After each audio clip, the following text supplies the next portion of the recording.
So well student, let us start the class. Hope all students ने join कर लिया class को. So well, हम लोग अपनी क्लासेस स्टार्ट करते हैं एंड हम लोगों ने लास्ट क्लास में I think April current affairs हम लोगों ने डिस्कस किए थे एंड आज हम लोग अप्रैल करंट अफेयर्स को कंप्लीट करेंगे, right? So well as usual हम लोग कुछ पॉइंट्स रिवाइज कर लेते हैं अपनी लास्ट क्लास के, जो हमने लास्ट क्लास में डिस्कस किए थे अप्रैल करंट अफेयर से related, correct? So I think you all are ready. Should I ask some questions related to last class, April 2023?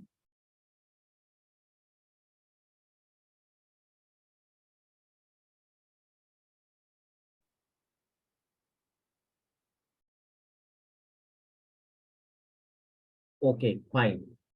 So let us start. तो सबसे पहले मेरा क्वेश्चन है and I am asking this question from Divjot and Darpit. So I think Divjot and Darpit both attended the last class. So जल्दी से आप मेरे को ये बताओ, हमने लास्ट क्लास में डिस्कस किया था कि अगर हम लोग सोलर एनर्जी की बात करें तो आज हिंदुस्तान सोलर एनर्जी में कौन सी रैंक पर है और इंडिया का कौन सा स्टेट है जो सबसे ज्यादा सोलर एनर्जी को जनरेट कर रहा है? That is my question from Darpit and Divjot से. Yes Darpit. Okay, so Bhumi Gupta, as usual, very fast, and according to Bhumi Gupta, the answer is India is on second rank and Rajasthan. So Tanu ने answer दिया है, क्षितिज ने answer दिया है, ठीक है, and yes Lavya ने भी आंसर दिया है. सो आई थिंक लव्या ने शायद लास्ट क्लास अटेंड नहीं करी थी, but Lavya knows the answer. And Anubhav ने हैदराबाद, हैदराबाद तो खैर नहीं है आंसर. अनुभव, आंसर इसका राजस्थान है. एंड सोलर एनर्जी में इंडिया जो है सेकंड रैंक पर है और उसने सरपास किया है जापान को, and China is on top, right? And 2026 में सेकंड रैंक ऑलमोस्ट इंडिया आ जाएगा कंप्लीटली, राइट? तो हमने एक वो टारगेट सेट करा है कि आने वाले टाइम में हम इतनी एनर्जी जनरेट करेंगे. अच्छा, करेक्ट है, चलो ठीक है, ये मेरा क्वेश्चन नंबर 1 था. And now second question I am asking that मैंने आपके साथ लास्ट क्लास में एक बास्तिल फोर्ट डिस्कस किया था, बिकॉज बास्तिल डे परेड में फ्रांस के प्रेसिडेंट ने मोदी जी को इनवाइट किया है. So I am asking this question from Abil Manya and Tanu Chaudhary से कि बास्तिल फोर्ट हमने क्यों डिस्कस किया था and who was the hero of that topic. ये पॉइंट हमने वर्ल्ड हिस्ट्री के पॉइंट ऑफ व्यू से डिस्कस किया था, बिकॉज एक ग्रेट रेवोल्यूशन के समय ये फोर्ट जो है was in news. So yes, any idea?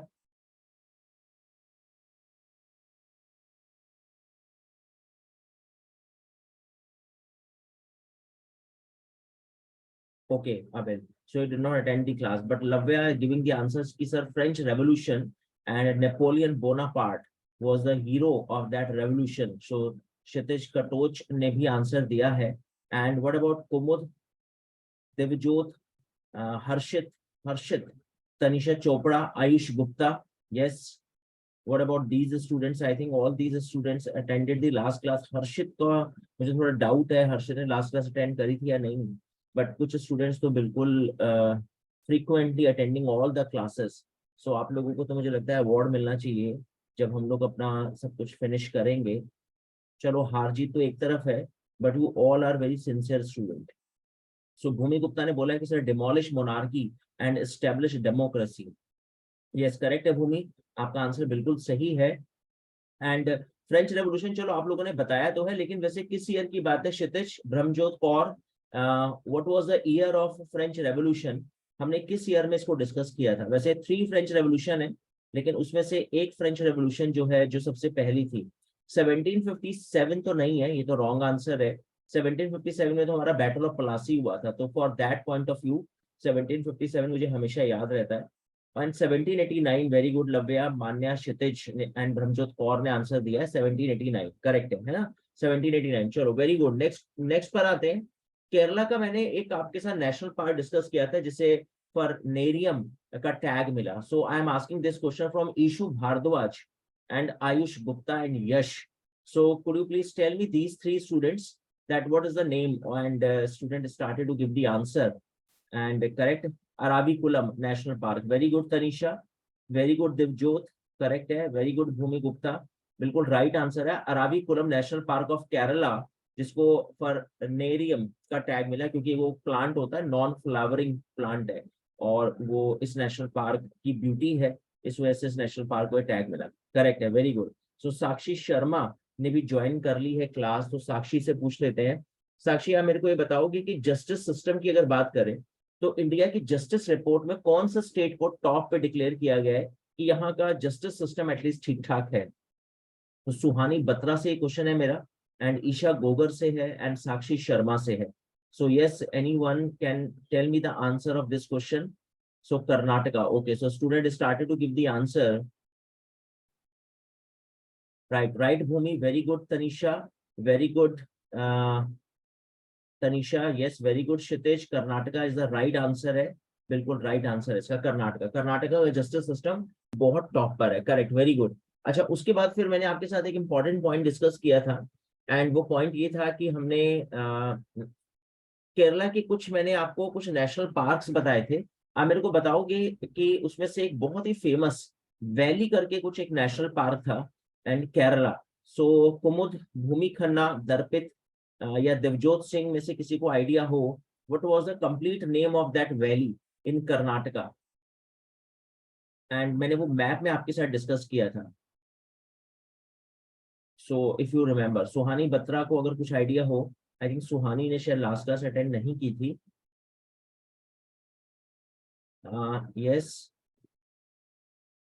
No idea, I think आप, oh very good Bhumi, Bhumi ने आंसर दिया Silent Valley, yes correct, Silent Valley was that valley which I discuss in that map. Okay, चलो, very good. अच्छा, उसके बाद next पर आते हैं, अब बात करते हैं, मैंने दो आपको ज्योग्राफिकल इंडिकेशन में दो टैग बताए थे, एंड स्पेशली राइस को जीआई का टैग मिला था। तो मेरा क्वेश्चन है ये ईशा गोगर से एंड हर्षित से, could you please tell me, वो जो टैग थे वो दो राइस की वैरायटी, हमने कौन कौन से पर्टिकुलर प्लेस की वो राइस वैरायटी डिस्कस की? सो कनिष्क भी अगर चाहे तो आंसर बता सकता है, and Darpit, Tanu Chaudhary and Ishu Bhardwaj. Yes, so two variety of rice from which particular place, from which particular area received geographical indication, geographical indication tag? और फिर आप मेरे को ये भी बता देना जल्दी से कि ये जो geographical indication मिलता है, साइलेंट वैली आप लोग का सबका राइट आंसर था। So okay, very good. Manya, Manya ने, दिवजोत ने आंसर दिया है कि सर जो मिर्चा है वो हमने डिस्कस किया था, राइट करेक्ट, राइस है वो। एंड दिवजोत ने बोला सर छत्तीसगढ़ एंड बिहार का, very good Divjot, very good Bhumi, correct answer है आप लोगों के। बिहार और छत्तीसगढ़ के दो राइस वैरायटी हमने डिस्कस की थी, नागरी दुबराज छत्तीसगढ़ का, एंड मिर्चा वेस्ट चंपारण था मेरे ख्याल से शायद बिहार का, वो जहाँ का राइस बड़ा फेमस है, राइट। सो ये दोनों को जोग्राफिकल इंडिकेशन का टैग मिला। अच्छा, मेरा क्वेश्चन ये है आपसे, ये जो जोग्राफिकल इंडिकेशन का टैग मिलता है, हम हर मंथ में कोई एक आधी वैरायटी हमने डिस्कस करी है, आप मेरे को बताओगे कितने ईयर्स के लिए वैलिड होता है ये? यस सुहानी, भूमि, जीतू, जिया, जिया ने आज अटेंड करी है क्लास या नहीं, देखते हैं, चेक करते हैं। सो ओके, सो स्टूडेंट ने आंसर देना शुरू कर दिया कि सर 10 ईयर्स के लिए, वेरी गुड, करेक्ट है। तो इट मीन्स कि आप लोग बड़ा सिंसियरली क्लास अटेंड कर रहे हो, क्योंकि मेरे ख्याल से मैक्सिमम आंसर्स आप लोग बिल्कुल करेक्ट देते हो जब मैं नेक्स्ट क्लास में आपसे लास्ट क्लास के क्वेश्चंस पूछता हूँ, करेक्ट है, वेरी गुड। अच्छा, जल्दी से फिर इतना भी बता दो कि ज्योग्राफिकल इंडिकेशन में हमारा सबसे पहला प्रोडक्ट कौन सा था जिसको जीआई का टैग मिला, और किस ईयर की बात है? लव्या, अनुभव, मान्या, अबिल, हर्षित। अबिल ने तो खैर लास्ट क्लास अटेंड नहीं करी थी, बाकी और स्टूडेंट अगर कोई बताना चाहे। एंड गंतव्य आज अभी क्लास में नहीं आए हैं। ओके, सो यस करेक्ट है, आप लोगों के आंसर बिल्कुल सही आंसर दे रहे हो आप सब। सो मान्या शर्मा ने आंसर दिया है दार्जिलिंग टी, क्षितिज ने आंसर दिया है 2005 Darjeeling, yes correct, right. Tanisha, बिल्कुल 2004-5 का फाइनेंशियल ईयर था, और हमने दार्जिलिंग टी को हमने सबसे पहले ये टैग दिया था ज्योग्राफिकल इंडिकेशन का, करेक्ट है, very good students, very good, correct है। अच्छा, फिर आप जल्दी से मेरे को ये बताओ, नेक्स्ट पर आते हैं, मैंने आपके साथ एक बहुत इंपॉर्टेंट ऑर्गेनाइजेशन डिस्कस करी थी, NATO, North Atlantic Treaty Organisation. तो जो भी अब नाटो के बारे में आप शेयर करना चाहते हो, यश एंड मनस्वी सूद, आप दोनों मेरे को जो भी आपको आइडिया हो नाटो के बारे में। सो कुछ स्टूडेंट बोल रहे हैं कि सर रशिया के अगेंस्ट था, फिनलैंड ने भी ज्वाइन करा है, मान्य शर्मा ने आंसर दिया है, जीतू ने आंसर दिया न्यू मेंबर पोलैंड, ओ जीतू ने बोला पोलैंड, भूमि गुप्ता ने बोला कि सर 31 मेंबर्स हैं, मान्य शर्मा ने बोला 12 मेंबर्स हैं। तो 12 मेंबर्स तो रॉन्ग है, 1949 करेक्ट है क्योंकि इसका ओरिजिन ईयर है इस वजह से। एंड फिनलैंड इसलिए करेक्ट है अनुभव क्योंकि फिनलैंड नया मेंबर बना है। मान्य शर्मा का ये आंसर करेक्ट है कि ये रशिया के अगेंस्ट ये एक मिलिट्री ग्रुप था। ये कैपिटलिस्ट कंट्रीज का ग्रुप था, ये कम्युनिस्ट कंट्री का ग्रुप था। Bhumi, Suhani, Jitu, Divjot, this is the group of capitalist countries और communist countries. So Bhumi Gupta ने आंसर दिया है कि sir NATO USA and 31 members correct है Bhumi. And yes what about answer, okay so capitalist. So Suhani Batra ने आंसर दिया है कि सर कैपिटलिस्ट। तनिषा चोपड़ा ने आंसर दिया है, लव्या ने भी आंसर दिया है capitalist, yes correct. So United state of America इनका बिग बॉस कैपिटलिस्ट कंट्रीज का हेड है। एंड इन्होंने बनाया नाटो। और आप मेरे को बताओगे नाटो का हेडक्वार्टर अभी आपने किसी ने शेयर नहीं किया। आपने ओरिजिन ईयर बताया, आपने टोटल मेंबर बताए, आपने ये भी बताया कि क्यों हमने करंट अफेयर्स में लास्ट क्लास में डिस्कस किया। Very good. So answer started to come, yes शुरू हो गया आंसर आने चैट बॉक्स पे। बिल्कुल करेक्ट है आप सभी के आंसर। बेल्जियम की कैपिटल ब्रुसेल्स में नाटो का हेडक्वार्टर है। चलो बहुत बढ़िया, very good, clapping for all of you. And जल्दी से अब आप मेरे को दर्पित से मेरा क्वेश्चन है, दर्पित आप मेरे को बताओगे कि कम्युनिस्ट जो ग्रुप थे यूएसएसआर उनका बिग बॉस था, उन लोगों ने कौन सा ग्रुप बनाया, अगर आपको कुछ आइडिया हो। उनका भी एक military group, Kanishka and Shobhi, शोभी मेरे ख्याल से फर्स्ट क्लास है आज इनकी। एंड अभिनंदन। सो अभिनंदन जी आपका नाम देख के तो मुझे याद आ गया उस अभिनंदन के बारे में जिनका प्लेन क्रैश हुआ था मिग और पाकिस्तान ने उनको अरेस्ट कर लिया था। सो अभिनंदन welcome, I think this is your first class. And आप क्लास अटेंड कर रहे हो, बहुत अच्छी बात है। So yes Warsaw, very good अभिनंदन, करेक्ट है वॉर्सा, भारत माता की जय, राइट। सो दिवजोत, वॉर्सा पैक्ट करेक्ट है। तनिषा वॉर्सा, जीतू, मान्या शर्मा करेक्ट है वॉर्सा, है ना। सो 1991 में यूएसएसआर का डिमोलिशन हो गया और वॉर्सा की कहानी खत्म हो गई, लेकिन नाटो अभी तक कंटिन्यू है। और आप मेरे को ये बताओ कि यूक्रेन नाटो का मेंबर है या नहीं। Ukraine is the member of NATO. Yes Abhinandan, any idea. And Shobhi, Shobhi, Isha, Sakshi, Devjot, Jitu, Bhumi, Harshit, any idea Ukraine is the member of NATO or not? So well, very good, right अभिनंदन। इनफैक्ट हमने लास्ट क्लास में अभिनंदन discuss किया था कि नाटो मेंबर नहीं है, NATO का मेंबर नहीं है यूक्रेन। और वो हमने कहानी डिस्कस करी थी कि किस तरह से यूक्रेन को इन्होंने फंसा दिया नाटो की कंट्रीज ने और इसको बेचारे को डिक्लेयर करवा दिया इसके through war against Russia. Correct है, वेरी गुड। चलो ठीक है आगे चलते हैं। जल्दी से बताओ कि किस सिटी ने अभी ई स्कूटर को बैन किया। कुमुद, दर्पित, क्षितिज, which city banned e-scooter? Why? Because many companies came और लोग धड़ाधड़ परचेज करते हैं रेंट पे, कहीं पे भी पार कर देते हैं, तो बड़ा मिसमैनेजमेंट हो गया उस शहर में, सिटी में।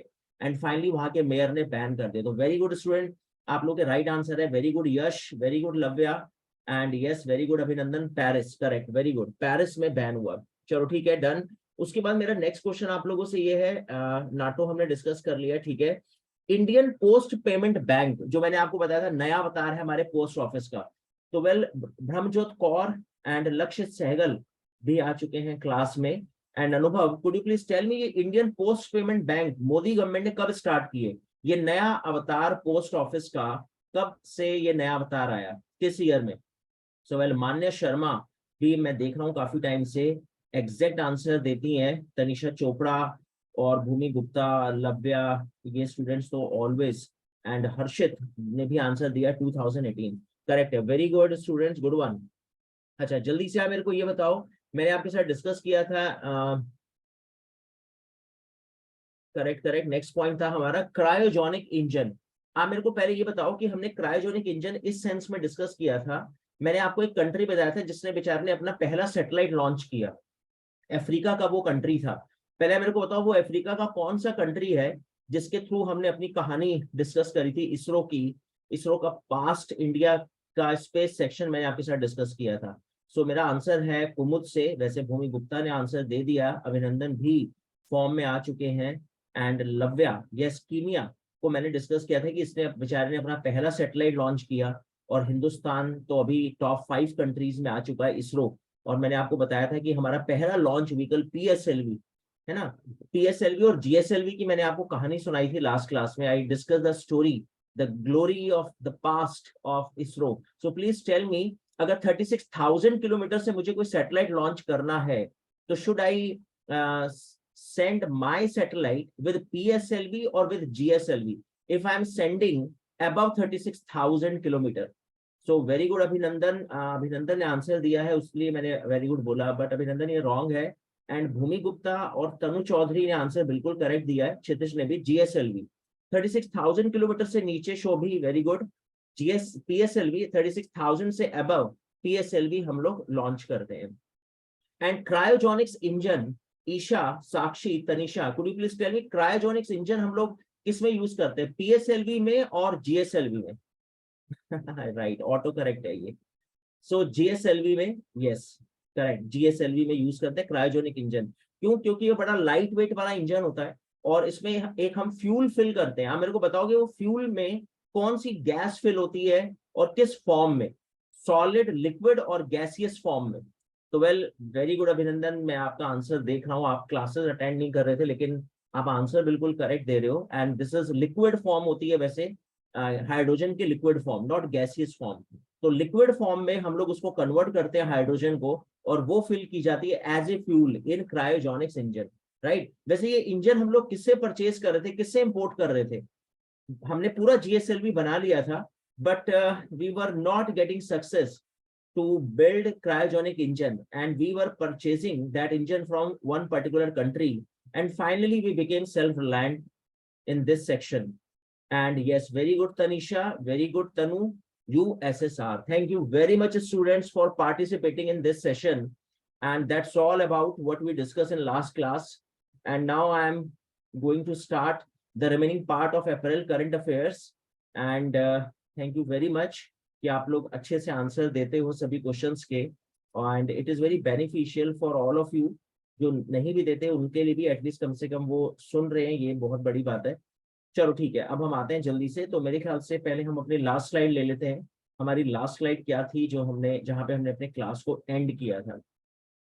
So well well well well, ठीक है ठीक है ठीक है, करेक्ट करेक्ट करेक्ट, हम यहाँ तक आ गए थे मेरे ख्याल से। This was the last slide, cryogenic engine मैंने आपके साथ डिस्कस किया था, एंड स्काई रूट एरोस्पेस ने सक्सेसफुली इसको टेस्ट फायर किया, क्रायोजेनिक इंजन का टेस्ट लिया। मतलब ये कुछ प्राइवेट ऑर्गेनाइजेशंस भी अब इसको डिजाइन कर रही हैं इस इंजन को। खैर चलो आगे बढ़ते हैं, नेक्स्ट पर आते हैं। हाँ, अब हम अपने टॉपिक को स्टार्ट करते हैं। I think hope all students are ready. Abhinandan, Abil, Anubhav and other students, Isha, Ikjot, Devjot, Harshit, Ishu, Jitu, Kshitij, Kumud, Lakshya, Lavya, Manasvi, Manya, Nikhil, Sakshi, शोभी।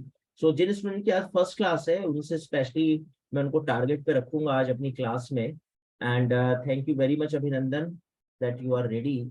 Okay, इसमें ना जो सबसे इंपॉर्टेंट डे है Abhinandan and Shobhi, this is very important day and this is world health day.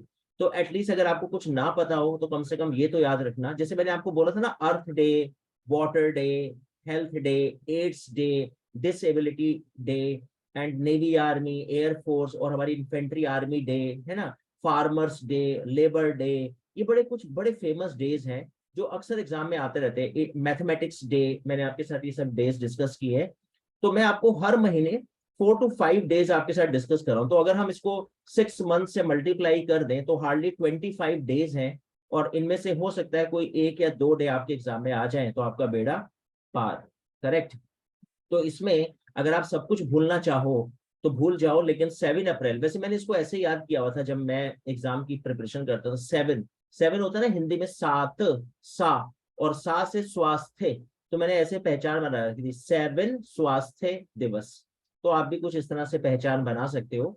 And ये तो हम सबको पता ही है, 1 अप्रैल रिजर्व बैंक, हमने कई बार डिस्कस कर लिया, 1935 में 1 अप्रैल को आरबीआई का ओरिजिन हुआ था। चलो ठीक है, डन है, वेरी गुड। आगे चलते हैं, अब हम डेज से आगे बढ़ते हैं। वेल हाँ, अब यहाँ पे हमारा एक बड़ा इंपॉर्टेंट क्वेश्चन है, और अगर आप देखोगे तो पहले ये देख लेते हैं। इंदिरा गांधी इंटरनेशनल एयरपोर्ट जो है वो वर्ल्ड में 9th रैंक पर आया है, बिजिएस्ट एयरपोर्ट है, बिजिएस्ट एयरपोर्ट वर्ल्ड का। और अगर मैं फर्स्ट नंबर पे देखूं तो एटलांटा का हार्ट्सफील्ड जैक्सन इंटरनेशनल एयरपोर्ट है जो टॉप है इस लिस्ट में, वर्ल्ड का busiest airport for the 2nd year in a row. तो खैर ये कुछ बड़े फेमस एयरपोर्ट है, जैसे हमने चांगी एयरपोर्ट को सिंगापुर को डिक्लेयर किया best airport, safety point of view से बेस्ट था, है ना। बिजी की बात करें तो अटलांटा का हार्ट्सफील्ड जैक्सन इंटरनेशनल एयरपोर्ट, और इंदिरा गांधी इंटरनेशनल एयरपोर्ट हमारा 9th नंबर पे बिजिएस्ट एयरपोर्ट है, करेक्ट। वैसे जब हम इंटरनेशनल फ्लाइट पकड़ते हैं तो हम कौन से टर्मिनल से लेते हैं इंटरनेशनल फ्लाइट, कुछ आइडिया है किसी स्टूडेंट को? When we take international flight तो हम टर्मिनल 1 है या T3 है या T2 है? वैसे जनरली जो है प्योर इंटरनेशनल फ्लाइट के लिए T3 है, एंड T1 जो है, T1 हमारा डोमेस्टिक फ्लाइट टर्मिनल है, एंड 2 जो है वो थोड़ा मिक्स मैच है, वहां से डोमेस्टिक भी मिल जाती है और इंटरनेशनल भी। वैसे T3 से भी हमारी डोमेस्टिक फ्लाइट्स जाती हैं कुछ कंपनीज की, तो मेरे ख्याल से, लेकिन इंटरनेशनल फ्लाइट हम लोग जब बोलते हैं तो T3 को बोलते हैं, right. Very good, very good, correct है, करेक्ट है अभिनंदन, एंड अदर स्टूडेंट्स ने आंसर दिया। चलो ठीक है, उसके बाद आगे चलते हैं, नेक्स्ट पर आते हैं। अब ये न्यूज मैंने क्यों डाली, इसलिए डाली क्योंकि मैं आपसे ये पूछना चाह रहा था, मैंने आपके साथ कुछ न्यूक्लियर रिएक्टर स्टेशन डिस्कस किए थे। खैर ये हमारे लिए इंपॉर्टेंट नहीं है कि गवर्नमेंट 10 न्यूक्लियर रिएक्टर्स इंस्टॉल करने जा रही है। हमारे लिए इंपॉर्टेंट ये है कि मैंने आपके साथ एक न्यूज डिस्कस करी थी कुछ नवंबर में, या मेरे ख्याल से मार्च, करंट अफेयर्स में, मुझे ध्यान नहीं है, लेकिन न्यूज मेरी ये थी कि नॉर्थ इंडिया का रनिंग न्यूक्लियर रिएक्टर स्टेशन हम लोग कहाँ पे सेटअप कर रहे हैं, दैट इज माय क्वेश्चन। सो ये क्वेश्चन मैं पूछूं तो मैं किससे पूछूं? मैं पूछ लेता हूँ अबिल से, सुहानी बत्रा से, तनीषा एंड तनु से, क्योंकि ये तनीषा और तनु तो मैं देख ही रहा हूँ रेगुलर हैं क्लासेस में, एंड तनु चौधरी ने तो आंसर दे भी दिया कि सर गोरखपुर, एंड मेरे ख्याल से बाकी स्टूडेंट एग्री करते हैं तनु के आंसर से और not agree. So well, Tanisha ने बिल्कुल सपोर्ट करा है तनु चौधरी को कि सर बिल्कुल आई एम एग्री विद तनु।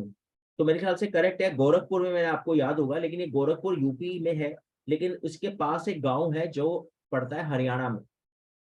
तो हमने ये डिस्कस किया था कि वो हरियाणा में स्पेशली लगने जा रहा है नॉर्थ इंडिया का पहला running nuclear power station, right Ikjot? Okay. तो अब मेरा क्वेश्चन आपसे ये है, जब मैंने आपके साथ ये चैप्टर डिस्कस किया था इन करंट अफेयर्स, तो मैंने आपको इंडिया के कुछ न्यूक्लियर पावर स्टेशन के नाम बताए थे। तो मेरा पर्पस ये था इसको उठाने का, इस न्यूज को, कि मैं आपके साथ कुछ रिवीजन कर लूं। तो मैं निखिल से पूछ लेता हूँ, लक्ष्य से पूछ लेता हूँ, एंड जीतू से पूछ लेते हैं। आप मेरे को बताओगे काकरा पारा, ओके भूमि, अभी हमने कोई ऐसा 2 ही पॉइंट डिस्कस करें।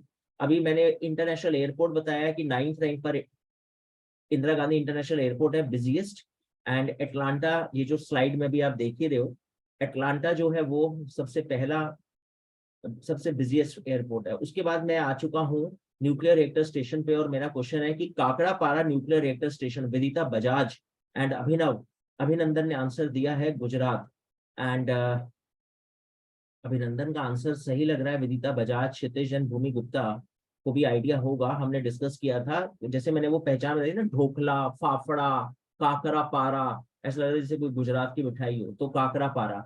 अच्छा, फिर आप मेरे को ये बताओगे, एक मैंने डिस्कस किया था आपसे कुड्डन कुल्लम, कुड्डन कुल्लम, कुछ आइडिया है आपको कुड्डन कुल्लम कहाँ पर है ये? Yes, any idea Kudankulam? So कुछ स्टूडेंट बोल रहे हैं केरला, कुछ स्टूडेंट, क्या काफी सारे स्टूडेंट केरला आंसर दे रहे हैं, तो इसका मतलब आप भूल चुके हो। तनु ने आंसर दिया, इकजोत ने तमिलनाडु। बिल्कुल, केरला का तो इनफैक्ट मैंने कोई न्यूक्लियर रिएक्टर स्टेशन डिस्कस ही नहीं करा, केरला में तो सही बताऊं तो कोई न्यूक्लियर रिएक्टर स्टेशन है ही नहीं। कुड्डन कुल्लम एंड काकरापारा गुजरात, कुड्डन कुल्लम तमिलनाडु है, ये मैंने आपके साथ डिस्कस किया था। एंड उसके बाद मैंने एक डिस्कस किया था रावत भाटा, very famous nuclear reactor station of India, Rawat भाटा। सो क्षितिज, लव्या, लक्ष्य, दर्पित, Ikjot, could you please tell me where is Rawat Bhata nuclear reactor station? Yes, any idea? So well, अभिनंदन तो पूरी फॉर्म में है, इकजोत ने आंसर दिया है राजस्थान, विदिता बजाज, यस रावत भाटा, ऐसा लग रहा है ना जैसे किसी राजपूत का नाम हो, करेक्ट है, वेरी गुड। सो ये कुछ न्यूक्लियर रिएक्टर स्टेशन फेमस थे, इसलिए मुझे लगा कि मैं इस क्वेश्चन के थ्रू, इस करंट अफेयर्स के थ्रू आपके साथ वो पॉइंट डिस्कस करूं। चलो वेरी गुड, करेक्ट है, गुड वन, क्लैपिंग। ओके, अब उसके बाद एक न्यूज और थी, लेकिन ये भी मेरा पर्पस नहीं था कि प्रेसिडेंट मुर्मू ने गज उत्सव काजीरंगा में इनैगुरेट किया, वो हमारे लिए इंपॉर्टेंट नहीं है, लेकिन इंपॉर्टेंट ये है कि काजीरंगा नेशनल पार्क आसाम में है, दैट इज इंपॉर्टेंट। अगर आपको याद हो तो मैंने वाइल्ड लाइफ सेंचुरीज और नेशनल पार्क में आपके साथ डिफरेंस डिस्कस किया था, और मैंने आपको ये बताया था कि काजीरंगा नेशनल पार्क किस चीज के लिए फेमस है। मैंने एक लिस्ट डिस्कस की थी आपके साथ। सो अगर लव्या बता पाए एंड बाकी स्टूडेंट से भी पूछ लेते हैं, क्योंकि अभी काफी ब्रिलियंट स्टूडेंट्स हैं क्लास में। आयुष गुप्ता से पूछ सकते हैं, ब्रह्मजोत कौर से पूछ सकते हैं, एंड निखिल से पूछ सकते हैं, साक्षी शर्मा, सुहानी बत्रा, विदिता बजाज, यश, कुछ आइडिया है कि Kaziranga national park is famous for? Very good everyone, it is famous for one horn rhino, है ना, एक सींग वाला गैंडा, उसके लिए फेमस है। Very good, one horn rhino.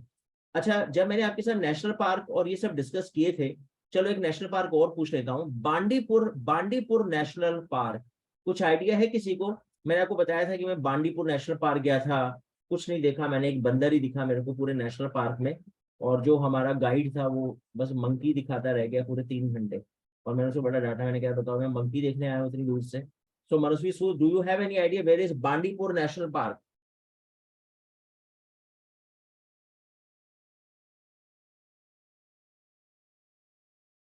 वैसे है साउथ में, इतना हिंट दे सकता हूँ, second highest tiger population in India and Karnataka.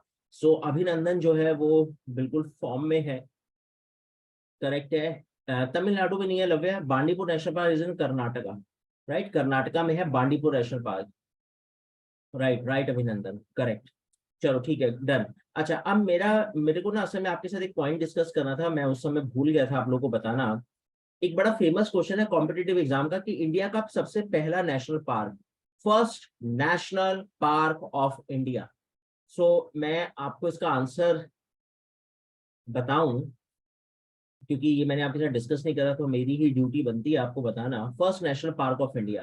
तो मैं आपको बता देता हूँ, इसका राइट आंसर है, very good Yash, clapping for Yash, बिल्कुल very good Abhinandan, Jim Corbett national park. वैसे जिम कॉर्बेट नेशनल पार्क कहते हैं ब्रिटिशर्स ने स्टैब्लिश किया था, एंड 1935 की बात है, 1935 में हिंदुस्तान का पहला नेशनल पार्क था जिम कॉर्बेट नेशनल पार्क। तो एटलीस्ट आप ये अपनी कभी किसी कॉपी नोटबुक पे नोट करें ना, first national park of India Jim Corbett, और हम सबको पता है उत्तराखंड, नैनीताल, रामनगर, करेक्ट। चलो ठीक है, तो ये पॉइंट मुझे डिस्कस कर रहे थे आपके साथ इस स्लाइड में, तो आई थिंक इस स्लाइड की सारी बातें कंप्लीट है। Busiest airport Indira Gandhi airport 9th number पे, फर्स्ट नंबर पे Atlanta airport, and nuclear reactor station हमने डिस्कस किए, एंड हमने डिस्कस किया काजीरंगा नेशनल पार्क। चलो ठीक है, आगे बढ़ते हैं, नेक्स्ट न्यूज पर आते हैं।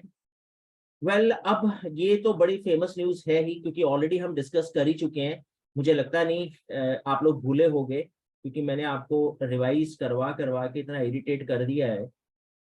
1935, Tanisha, 1935 national park Jim Corbett, जब आरबीआई का ओरिजिन हुआ था, ऐसे पहचान बना लो, ऐसे कर लो ना, जैसे मैं जब मैं पढ़ता था ना आपके समय में, तो मैं ऐसे करता था, जैसे 1935 गवर्नमेंट ऑफ इंडिया एक्ट है ना, वो उसको मैंने लिंक कर दिया, 1935 आरबीआई, 1935 जिम कॉर्बेट। तो 1935 में मेरे लिए 3 इंपॉर्टेंट न्यूज होगी कंपटीशन की, आरबीआई का ओरिजिन हुआ था, गवर्नमेंट ऑफ इंडिया एक्ट आया था, पॉलिटी पॉइंट ऑफ व्यू से, कॉन्स्टिट्यूशन पॉइंट ऑफ व्यू से बड़ा फेमस एक्ट है वो, एंड 1935 में Jim Corbett national park, correct Tanu, Tanisha, okay correct. चलो अब आगे चलते हैं, तो टाइगर पॉपुलेशन तो मेरे ख्याल से हम सबको पता ही है, कुछ बताएगा कोई student? Please tell me. Brahmjot Kaur से पूछ लेते हैं, अबिल ने अगर वो क्लास अटेंड करी हो। ये कब की सेंसस है, ये जो हमने डिजिट डिस्कस करी है? वैसे अभी लेटेस्ट न्यूज ये है कि हमारे और टाइगर बढ़ गए हैं। वैसे ये सर्वे कब हुआ था? सो भूमि गुप्ता, अभिनंदन ने भी आंसर दिया है, टिल नाउ। हाँ टिल नाउ तो ठीक है, लेकिन लास्ट सर्वे हुआ था, वेरी गुड, ये स्टूडेंट्स आंसर दे रहे हैं अभिनंदन, 2022 में, राइट, वेरी गुड भूमि। अगर आपको याद हो, जिन स्टूडेंट्स ने क्लास अटेंड करी थी, 2022 में हमने डिस्कस किया था, और लास्ट हुआ था 2018। तो आफ्टर एवरी 4 ईयर हमारा सर्वे होता है, और लास्ट सर्वे हमारा है, राइट, लास्ट सर्वे 2022 का। तो अब हमने ये बताया है कि उस समय जब हमने बोला था कि हमारे इतने टाइगर थे, अब इससे भी और ज्यादा बढ़ गए हैं। तो मेरे ख्याल से मैं आपको दिखाई देता हूँ, साक्षात दर्शन करवा देता हूँ आपको उस टाइगर सेंसस का। ये वो टाइगर सेंसस थी जब हमने डिस्कस किया था ये पॉइंट, और मेरे ख्याल से अब आपको ये याद आ गया होगा, जिन लोगों को शॉर्ट टर्म मेमोरी लॉस हुआ होगा गजनी पिक्चर की तरह। तो ये अगर आपको याद हो तो ये है ना, और सरकार ने बोला इससे और ज्यादा बढ़ गए हैं। तो खैर अभी तो सेंसस होगी 2026 में, ठीक है, और इसी के साथ साथ ये हमने क्यों न्यूज डिस्कस करी थी, जब मैंने आपको ये बताया था कि हमारा रानीपुर में tiger reserve 53rd tiger reserve बन गया है, इसी के साथ साथ मैंने आपके साथ दो बड़ी इंपॉर्टेंट न्यूज डिस्कस करी थी, project tiger and wild life protection act, क्योंकि हमारे टाइगर की बड़ी इलीगल हंटिंग हो रही थी। तो कोई मेरे को बताएगा, भूमि गुप्ता से तो नहीं पूछते, साक्षी शर्मा से एंड शोभी शोभी से पूछ लेते हैं, एंड सुहानी बत्रा, विदिता बजाज से, कब है हमारा wild life protection act and project tiger, दोनों का ईयर अगर आप बता पाए। Okay, so student started to give the answer, very good. 1972 wild life protection act, जब हमने टाइगर की इलीगल हंटिंग बैन कर दी, very good. And project tiger अगले साल 1973 में हमने स्टार्ट किया था, वेरी गुड स्टूडेंट, करेक्ट है, बढ़िया, क्लैपिंग है आप सभी के लिए। जल्दी से आप मेरे को फिर से रिकॉल कर लेते हैं, हमारे इंडिया का सबसे बड़ा टाइगर रिजर्व कौन से स्टेट में, स्टेट भी बता दोगे तो चलेगा, अगर नाम नहीं भी याद तो लीव इट। तो विदिता बजाज और यश से पूछ लेते हैं, और मान्या शर्मा को भी मुझे आइडिया है कि काफी अच्छे आंसर देती है Manya. So any idea, India का सबसे बड़ा biggest largest tiger reserve area, very good Bhumi, correct है, बहुत बढ़िया, आपने सबसे पहले आंसर दिया, आपके लिए क्लैपिंग है। आंध्र प्रदेश में Naga Arjun, very good, correct है, करेक्ट है, very good, very good Ivjot. And सबसे स्मॉलेस्ट टाइगर रिजर्व मैंने आपके साथ डिस्कस किया था, सो साक्षी को अगर आइडिया हो, मनस्वी सूद को आंसर का कुछ आइडिया हो, सबसे छोटा टाइगर रिजर्व इंडिया का कौन से स्टेट में था, दरपेत आप बताओ अगर आपको आइडिया हो इसका आंसर, सबसे छोटा, और वो सेवन सिस्टर में है, चलो मैं इतना हिंट दे देता हूं, the smallest area wise tiger reserve of India among seven sister states, north eastern states of India, very good Manya, very good Tanu, बहुत बढ़िया आसाम। अब मैं आपको वो स्लाइड दिखा देता हूं ताकि जो स्टूडेंट भूल गए हो उनको थोड़ा याद आ जाएगा। ये देखो, ये वो स्लाइड थी जो मैंने आपके साथ डिस्कस करी थी, तो आई थिंक होप आप लोगों को थोड़ा रिकॉल हो गया होगा। 1972 हमारा wild life protection act, project tiger अगले साल 73, and Naga Arjun Sagar Shri slam tiger reserve Andhra Pradesh largest है ये, एंड स्मॉलेस्ट है ओरांग टाइगर रिजर्व आसाम में, वेरी गुड, क्लैपिंग है आप सभी के लिए, जिन लोगों ने, जिन स्टूडेंट्स ने इसका आंसर दिया, करेक्ट है, चलो बढ़िया। तो आते हैं हम लोग अपने पॉइंट पर आ जाते हैं। तो ये हमारी न्यूज हो गई करेक्ट, जो इंपॉर्टेंट थी टाइगर, ये इंपॉर्टेंट थी, ये हमने डिस्कस करी। अच्छा, ये मैं वैसे पूछ रहा हूँ क्योंकि मैंने आपके साथ पॉलिटी की क्लास भी डिस्कस करी थी, अभिनंदन ने पता नहीं वो क्लासेस अटेंड करी है नहीं, क्योंकि कुछ स्टूडेंट्स तो अचानक ही आते हैं, मुझे पता नहीं लगता है कि ये नए स्टूडेंट हैं या पुराने या रिकॉर्डेड लेक्चर सुन रहे हैं। कितनी कॉन्स्टिट्यूशनल लैंग्वेज है हमारी, हमारे कॉन्स्टिट्यूशन में टोटल कितनी कॉन्स्टिट्यूशनल लैंग्वेज है, दर्पित, यश, लक्ष्य, एनी आइडिया, और पहले कितनी थी, ये अगर आप लोग बोल रहे हो बहुत, एक आंसर आया अभिनंदन ने बोला बहुत, तो आज अभिनंदन ने तैमूर खलीफा की जगह ले ली है। सो एक आधा स्टूडेंट जो है फास्ट रहता है क्लास में, वेरी गुड अभिनंदन, बहुत तो हैं, लेकिन इसका आंसर है 22 लैंग्वेजेस हैं, बिल्कुल करेक्ट, 22 लैंग्वेजेस हैं। एंड पहले 18 थी अगर आपको याद हो, और वैसे मैंने पता है क्यों पूछा, क्योंकि मुझे डोगरी देख के याद आया, क्योंकि हमने 4 लैंग्वेजेस जो है 92nd अमेंडमेंट से ऐड करी थी अपने कॉन्स्टिट्यूशन में, एंड वो 4 लैंग्वेजेस कौन सी थी, एक थी आपकी डोगरी, राइट, डोगरी, एंड एक थी आपकी बोडो, बोडो, राइट, और एक थी आपकी मैथिली, एंड एक थी आपकी संथाली, राइट। सो मैथिली, मैथिली, राइट,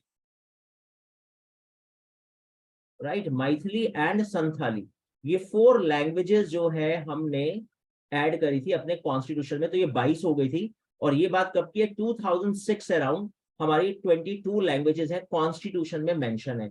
तो वो डोगरी देख के मुझे याद आ गया, इस वजह से मैंने क्वेश्चन पूछा। बाकी ये हमारे लिए इंपॉर्टेंट नहीं है, लेकिन हमारे लिए इंपॉर्टेंट है, कॉन्स्टिट्यूशन लैंग्वेज हमारी 22 है, very good, very good, correct है। तो आगे बढ़ते हैं, नेक्स्ट न्यूज पर आते हैं। वेल, अब हमारी नेक्स्ट पॉइंट था, एक बड़ा फेमस पेंटिंग स्टाइल है, एंड इसे बोलते हैं गोंड, गोंड पेंटिंग, और इसको ज्योग्राफिकल इंडिकेशन का टैग मिला। ये गोंड एक ट्राइब है मध्य प्रदेश की, मैं आपको इसकी पेंटिंग दिखा देता हूँ। तो आप देख सकते हो ये पेंटिंग यहाँ की ट्राइब है, तो वहां के जीव जंतु जो क्रिएचर्स हैं उनकी जो डेली लाइफ है उससे रिलेटेड ये पेंटिंग करते हैं, बड़े वाइब्रेंट कलर्स दे यूज जनरली, तो बहुत ही ब्यूटीफुल पेंटिंग है। तो हमारे इंडिया में इसको ज्योग्राफिकल टैग मिल गया इस पेंटिंग को, और कौन से स्टेट से है, मध्य प्रदेश। तो ठीक है, चलो जी, इंपॉर्टेंट है। लेकिन इसके साथ साथ मुझे लगा मैं आपके साथ एक पेंटिंग डिस्कस करूं, और वो है, आपने अगर कभी पेंटिंग सुनी हो, और ये पेंटिंग है Maithili, right. So Madhubani painting, Madhubani painting, Madhubani painting जो है वो कहते हैं वैसे बिहार से रिलेटेड है, बड़ी फेमस है, वर्ल्ड लेवल पे इसको प्रेस किया जाता है इस पेंटिंग को। और इसके पीछे की स्टोरी क्या है, राजा जनक ने जब गॉडेस सीता का रिश्ता तय किया अयोध्या में राम के साथ, तो राजा जनक ने शादी से पहले अपने जो उनकी कैपिटल थी, अभी नेपाल में है वो, जानकी है ना, नेपाल में पड़ता है वो। तो उन्होंने अपने सब्जेक्ट, अपनी प्रजा को बोला कि जब वो लोग बारात लेकर आए ना अयोध्या से, तो पूरा का पूरा हमारा जो पैलेस है ना, और हमारे पैलेस का पूरा लोकेलिटी पेंटिंग से सजी होनी चाहिए। तो राम लक्ष्मण सीता, उन सब की सुंदर सुंदर पेंटिंग बनाओ। तो कहते हैं उस समय का जो सब्जेक्ट है ना मिथिला पेंटिंग का, मधुबनी पेंटिंग का सब्जेक्ट, वो था wedding ceremony of Lord Rama and mother goddess Sita. तो आप देख भी सकते हो, ये उस समय का सब्जेक्ट था, और बड़ा फेमस सब्जेक्ट था। मधुबनी पेंटिंग बहुत फेमस है। तो कोई बात नहीं, बस आप इतना याद रखो कि मधुबनी पेंटिंग कहाँ से है, बिहार से, बस इतना भी चलेगा। जैसे गोंड पेंटिंग कहाँ की है, मध्य प्रदेश की, दैट्स ऑल। और करंट अफेयर्स में भी न्यूज में कौन है, गोंड पेंटिंग, क्योंकि इसको ज्योग्राफिकल इंडिकेशन का टैग है। चलो ठीक है स्टूडेंट, तो मेरा पर्पस आपको मिथिला मधुबनी पेंटिंग आपके साथ डिस्कस करना था, ये भी था मेरा पर्पस। ठीक है, आगे चलते हैं, नेक्स्ट पर आते हैं। अब हमारी जो नेक्स्ट न्यूज है इसमें हाँ, अब मैं आपके साथ एक बड़ी इंपॉर्टेंट न्यूज बताऊंगा आपको, क्योंकि बीइंग अ इंडियन सिटीजन आपको ये बात पता होनी चाहिए।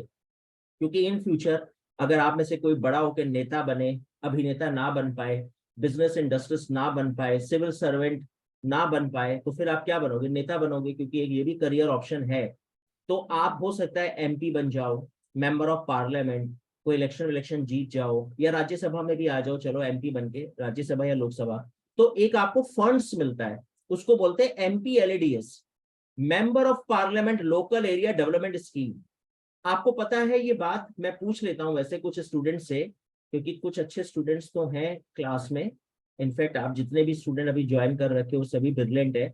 सुहानी बत्रा, शोभी, साक्षी, तनिषा चोपड़ा से पूछ लेते हैं, यश से पूछ सकते हैं, लक्ष्य सहगल से पूछ सकते हैं, और अबिल से भी पूछ लेते हैं। आप मेरे को बताओगे कि इंडिया में एक मेंबर ऑफ पार्लियामेंट को 5 साल का टेन्योर होता है, ये तो आप सबको पता ही है। लोकसभा का 5 साल, राज्यसभा का 6 साल। अभी हम लोकसभा की बात कर लेते हैं। आपको पता है आपको अपने एरिया का डेवलपमेंट करने के लिए कितना पैसा मिलता है, कि आप इस फंड से अपने एरिया का डेवलपमेंट कर सको। अगर आपको लगता है कोई रोड खराब है, कहीं पानी नहीं आ रहा, कुछ गड़बड़ है, तो कितना फंड आपको मिलता है 1 ईयर में, एक एमपी को कितना पैसा देती है सरकार डेवलपमेंट के लिए, दैट इज माई क्वेश्चन। और अभिनंदन ने फिर से एक धांसू आंसर दे दिया, बहुत। तो ठीक है अभिनंदन, करेक्ट है, 1 करोड़, 1 करोड़ तो बहुत ज्यादा है। 1 करोड़ अगर होता तो फिर तो सभी स्टूडेंट तैयारी छोड़ के, प्रिपरेशन छोड़ के चुनाव ही लड़ते। 20 लाख भी नहीं है वैसे, मैं आपको बता देता हूँ इसका अमाउंट होता है 5 लाख रुपीज। 5 लाख रुपीज होता है ईयरली, करेक्ट, 5 लाख। और अगर इसको मैं 5 साल से मल्टीप्लाई कर दूं, तो टोटल 5 ईयर्स में आपको मिलता है सिर्फ 25 लाख, राइट। सो 25 लाख मैं आपको यहाँ पे स्लाइड पे ले चलता हूँ, थोड़ा आपको आइडिया लग जाएगा, मैंने यहाँ पे मेंशन करा है।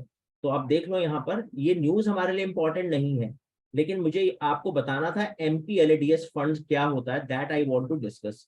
तो आप देख रहे हो, सॉरी 1 करोड़, सॉरी 1 करोड़, और 5 crore rupees per annum, sorry, और 5 साल में 25 करोड़ रुपीज। तो बाय मिस्टेक मैंने 5 लाख बोला, 5 करोड़।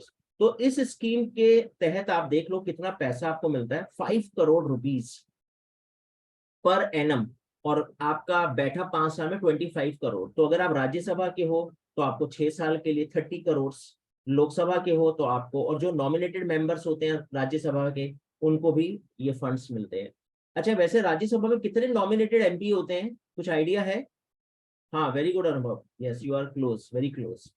सो कितने राज्यसभा में नॉमिनेटेड पूछ रहा हूं मैं, नॉमिनेटेड एमपीज, ये तो टोटल आप बता रहे हो 243।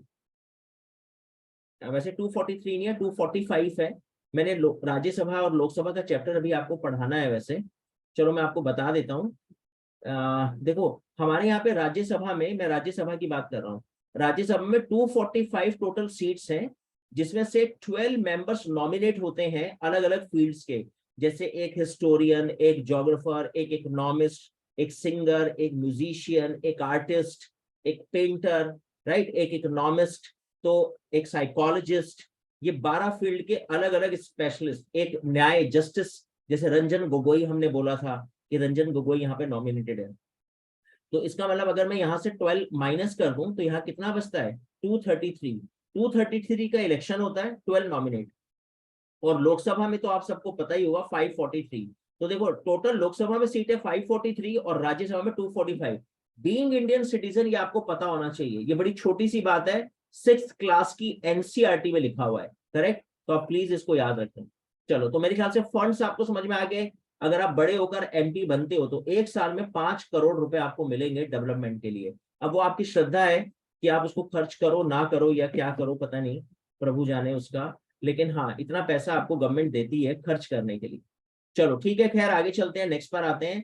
तो अब हमारी नेक्स्ट न्यूज क्या है, देखते हैं क्या है धमाकेदार न्यूज। वेल ठीक है, हमने ये डिस्कस कर लिया। नागार्जुन श्रीशैलम टाइगर रिजर्व, अभी वहां पे सड़क रोड का कंस्ट्रक्शन कर रहा है, नेशनल हाईवे निकलेगा उसके पास से, ठीक है, वो हम डिस्कस कर चुके हैं, इंपॉर्टेंट था टाइगर रिजर्व ये। हाँ, अब जो मेरी एक अगली न्यूज है वो है, India elected to UN statistical commission for 4-year term, that is very important, ये मैं आपके साथ डिस्कस करूंगा। एंड पहले हम इसको डिस्कस कर लेते हैं इस न्यूज को। यूएनओ, यूएनओ के अंदर एक ब्रांच है जिसका नाम होता है यूएन, जैसे मैंने आपको बताया था यूएनएससी। दो एंग्लो इंडियन जो है ना वो अभी बैन हो गए हैं, अगर आप लोग को याद हो, मैंने शायद आपको बताया था। दो एंग्लो इंडियन नॉमिनेट नहीं होते अनुभव, अब वो एंग्लो इंडियन बंद कर दिए हैं नॉमिनेट करने, मैंने पॉलिटी की क्लास में इनके साथ डिस्कस किया था अगर इनको याद हो।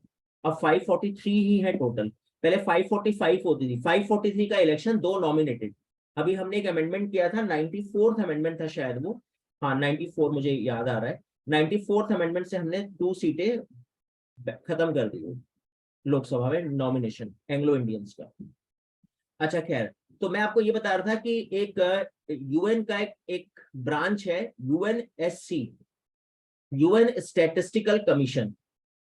इसका काम क्या होता है, बड़ा सिंपल सा काम है, यूएन के खर्चे वर्चे देखना, और आप देख सकते हो यहाँ पर उनकी पूरी economy, United nation economic and social council है, उसकी एक डिवीजन है यूएन स्टैटिक्स डिवीजन, उसमें 24 मेंबर होते हैं और इंडिया भी इस बार नॉमिनेट हुआ है। तो अलग अलग कॉन्टिनेंट से ना कुछ मेंबर्स को उठाया जाता है। तो जैसे अगर हम एशिया की बात करें तो आप देख सकते हो एशिया से टोटल जो है 4 कंट्रीज आती हैं, तो उसमें एक इंडिया का भी नाम आया। और ये वैसे आपको सिंपल लेमैन लैंग्वेज में बताऊं तो ये 24 के 24 यूएनओ का हिसाब किताब रखते हैं, ये वो है मुंशी, वो जिनकी नाक पे चश्मा चढ़ रहा है ना, हिसाब किताब रखते हैं। तो ये 24 के 24 मुंशी हैं जो यूएनओ का हिसाब, उसके स्टैटिक्स, राइट, उसके स्टैटिक्स देखेंगे एंड पूरा हिसाब किताब रखेंगे। और उसमें इंडिया को भी इस बार चूज किया गया, और 4 years के लिए जो भी यहाँ पर आता है वो 4 साल के लिए आता है, करेक्ट। वैसे मेरा एक क्वेश्चन है आप लोगों से, यहाँ पे ना एक लिखा हुआ है लैटिन अमेरिका, शायद देखो कहीं लिखा होगा, ये लैटिन अमेरिका, कोई बता सकता है स्टूडेंट ये लैटिन अमेरिका क्या होता है? अबिल से मेरा क्वेश्चन है, वैसे अबिल से एंड विदिता बजाज से एंड निखिल से क्वेश्चन है, एंड एक नया स्टूडेंट आया है जिन्होंने ज्वाइन किया है, नियॉन, तो NEO, सो NEO से पूछ लेते हैं कि नियॉन को कुछ आइडिया हो, क्योंकि नाम जैसा इनका धासु है, शायद काम भी इनके धासु हो।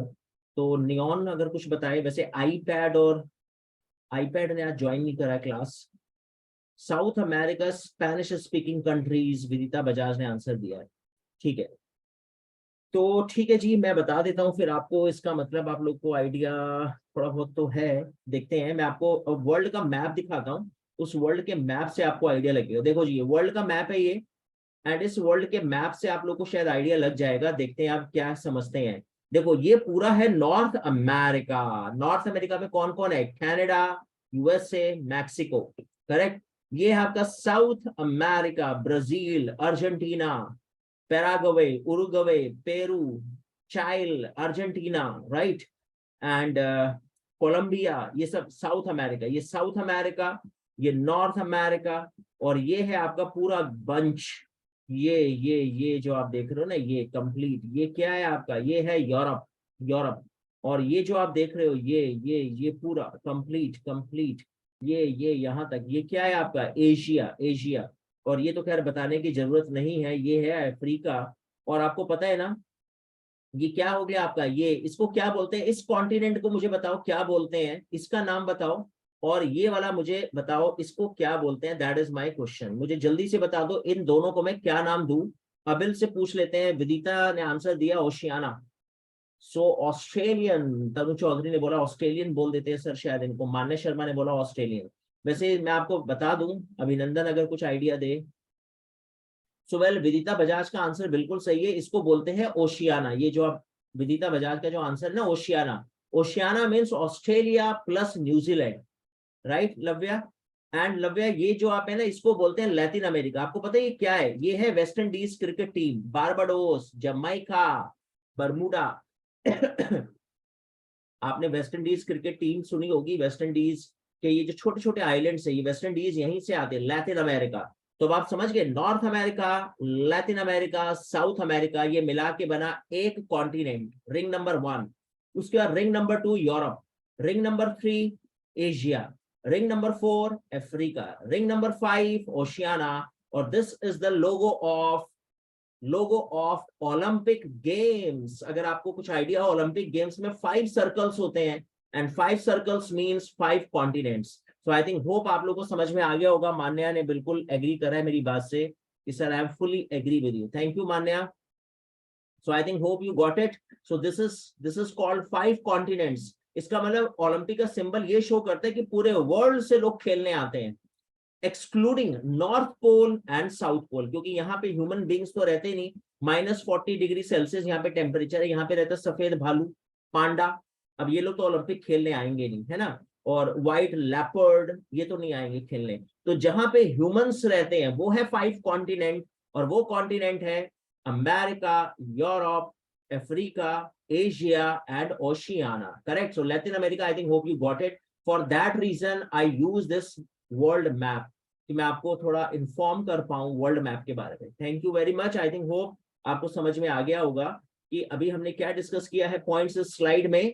4 ईयर टर्म्स इंडिया को मिल गई स्टैटिक्स कमीशन में, ठीक है।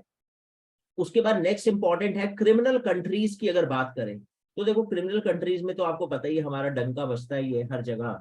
और आपने सुना भी होगा इंडिया में से क्राइम वैसे काफी है, पूरे वर्ल्ड में ही है। लेकिन यहाँ पे आप देखो, अगर देखा जाए तो इंडिया की रैंक वैसे 77 स्पॉट पर है। तो इसका मतलब क्रिमिनल कंट्रीज में इंडिया की रैंक थोड़ी कम लेट है। हम हर जगह 70+ पे जाते हैं तो हमें बड़ा दुख होता है, लेकिन यहाँ पे हमें बड़ी खुशी हो रही है कि चलो थैंक गॉड हम थोड़ा नीचे हैं।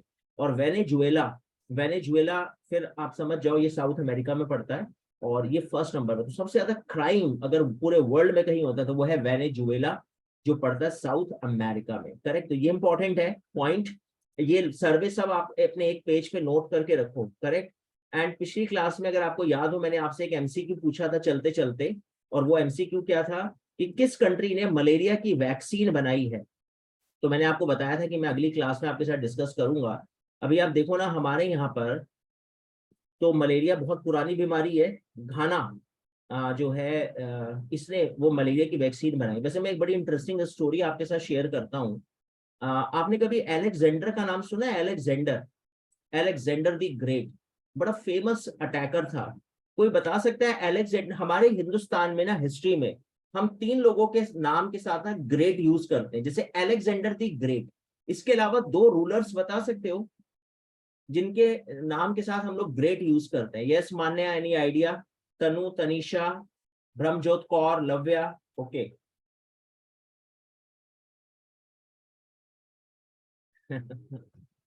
बिल्कुल, अभिनंदन ने बोला द ग्रेट खली। हाँ, लेकिन मैं रूलर्स की बात कर रहा हूँ अभिनंदन। हमारे इंडिया में हिस्ट्री में रूलर्स तो, एक तो आप लोग के आंसर बिल्कुल सही है, Ashoka the great, Alexander the great, और एक रूलर है अकबर द ग्रेट। तो 3 rulers, Alexander the great, Ashoka the great and Akbar the great, right. तो ये 3 नाम। अब मैं आपसे क्वेश्चन पूछना चाह रहा था, आपको पता है बड़ी इंटरेस्टिंग बात है, अलेक्जेंडर आपको पता है कहाँ रहता था? हाँ वेरी गुड मान्या, 3 A's है, Akbar, Ashoka, Alexander, very good, ये तो मुझे भी नहीं पता था, और आपने ये थोड़ा और इसको इजी कर दिया मेरे को और अच्छे से समझाने के लिए, थैंक यू मान्या।